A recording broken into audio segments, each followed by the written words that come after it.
तर संभाजी भिडेंचं पुन्हा एक वादग्रस्त विधान समोर येत आहे। सर्व धर्म समभाव हा नीचपणा नपुंसकपणा असल्याचं भिडेंचं म्हणणं आहे। खग्रास ग्रहणात मंत्र केल्यानं शक्ती मिळते असं देखील त्यांनी म्हटलेलं आहे। तर कायमच काही ना काही वादग्रस्त वक्तव्याने चर्चेत असलेले भिडे पुन्हा एकदा चर्चेत आलेले आहे। भिडेंचं पुन्हा एकदा एक वादग्रस्त विधान समोर आलेलं आहे। खग्रास ग्रहणात मंत्र केल्यानं शक्ती मिळते असं देखील भिडेंनी म्हटलेलं आहे।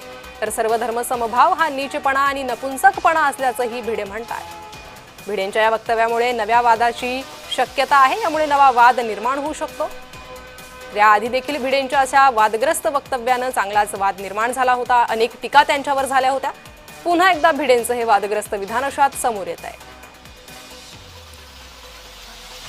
संभाजी भिडे यांनी सर्व धर्म समभाव आणि नीचपणा नपुंसकपणा असल्याचं म्हटलेलं आहे।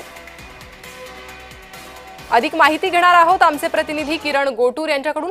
किरण, कायमच काही ना काही वादग्रस्त वक्तव्यानं चर्चेत असलेले संभाजी भिडे यांचं पुन्हा एक वादग्रस्त वक्तव्य समोर येत आहे।